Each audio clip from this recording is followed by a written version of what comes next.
Ustadz, sebenarnya wajibkah seorang muslim itu bermazhab?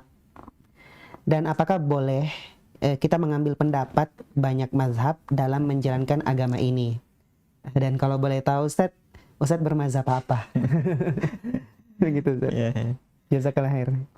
ya, mazhab ini adalah merupakan sarana untuk belajar. Dia merupakan sarana untuk belajar khususnya bagi seorang pemula.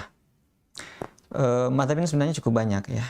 Namun yang terakhir yang populer adalah 4 mazhab dari kalangan ulama Ahlus Sunnah wal Jamaah, mulai dari mazhab Hanafi, kemudian mazhab Maliki, mazhab Syafi'i, dan juga mazhab Hambali. Walaupun sebelumnya ada mazhab-mazhab yang lain, ya, ada mazhab Tsauri, ya, ada mazhab Abu Thawr, ada mazhab Ishaq, ada mazhab Hasan, ya, Basri, bahkan mazhab dari sebagian tabi'in. Hanya saja mazhab-mazhab ini sudah tidak ada pengikutnya, dalam artian tidak ada murid-muridnya yang mencatat khusus ya pendapat-pendapat mereka. Lalu pendapat-pendapat mereka ini kemudian diadopsi, diambil oleh mazhab-mazhab yang ada, kemudian perbandingan dan juga terkadang dijadikan sebagai penguat. Maka belajar dengan mazhab ini adalah metode yang salah satu di antara metode belajar. Ya, makanya kalau kita lihat ulama kita dari zaman dahulu memiliki dua metode dalam mempelajari hukum ini.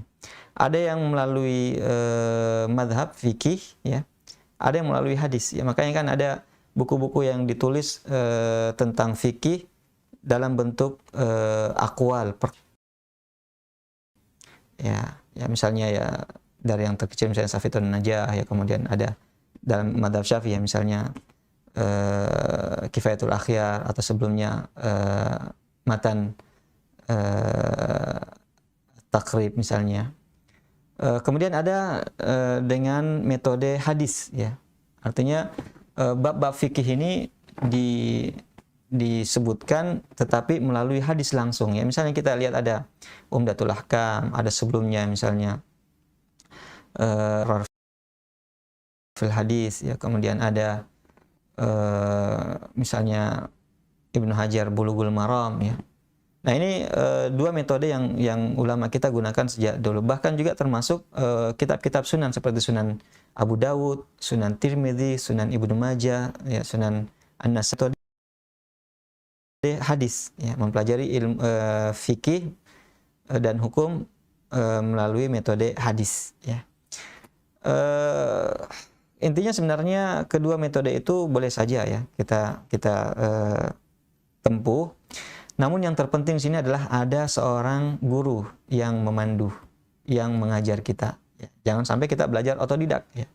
Mengatakan ya buku-buku sudah banyak, tinggal kita baca saja. Ya, memang buku banyak dan dibaca bisa dipahami, bisa diketahui, tetapi membutuhkan seorang guru, karena seorang yang belajar otodidak nanti salahnya lebih banyak daripada benarnya.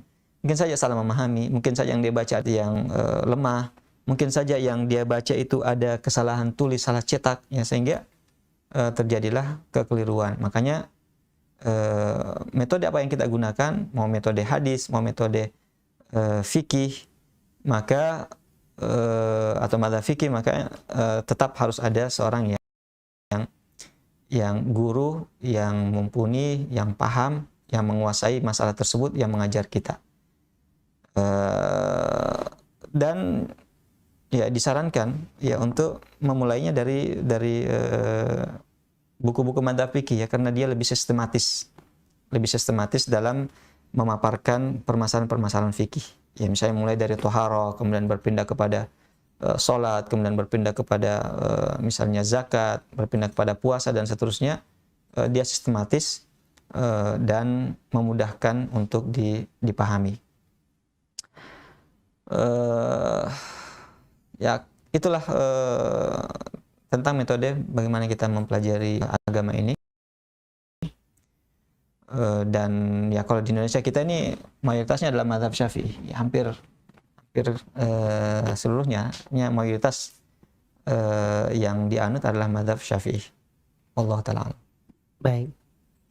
Jadi boleh mengambil pendapat dari banyak mazhab dalam menjalankan Masalah boleh mengambil pendapat dari banyak mazhab, ini dilihat apakah maksudnya adalah mana yang paling rojih, paling kuat dari pendapat itu kemudian diambil.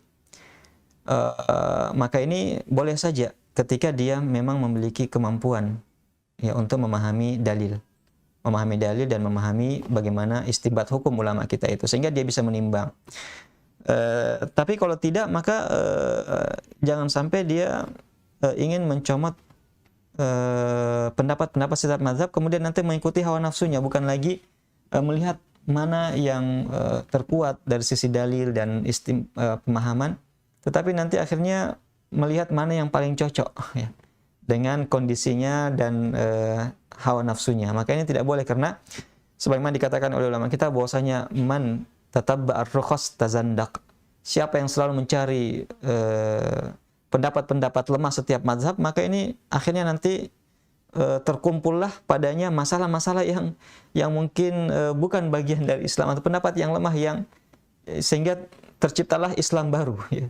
Terciptalah Islam baru, kumpulan dari pendapat-pendapat yang ditinggalkan, yang lemah, yang dianggap merupakan pendapat yang keliru. Nah, kalau misalnya itu tadi mengumpulkan atau mengambil pendapat yang terkuat dalam madhab, ya tentunya bagi yang memiliki kemampuan dalam hal tersebut, maka tidak mengapa. Ya, tapi kalau mengambil sana sini tanpa ada kaidah, tanpa ada aturan, ya, tetapi dengan hawa nafsu, maka ini tidak boleh. Ini yang dinamakan oleh ulama kita dengan talfiq al-aqwal, ya, menggabung pendapat-pendapat yang akhirnya nanti bisa terjatuh dalam kesalahan. Misalnya dia menggabungkan dua pendapat. Misalnya mengambil pendapat Syafi'i bahwasanya membatalkan wudhu ketika bersentuhan dengan wanita yang bukan mahram.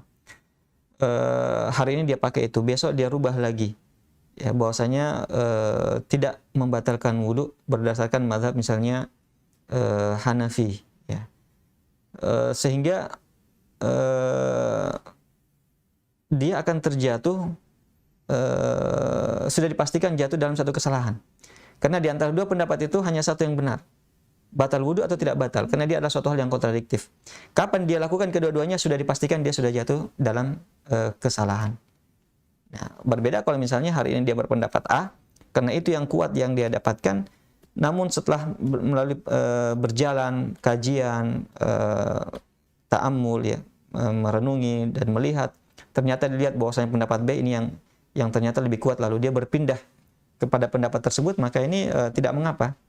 Ya, tetapi yang masalah adalah ketika dia mencampur adukan mazhab dalam satu masalah tertentu, sehingga di sini menyebabkan dia akan terjatuh dalam kesalahan yang karena dalam pendapat itu, ya, misalnya ada dua pendapat, maka hanya yang benar cuma satu kalau dia kontradiktif.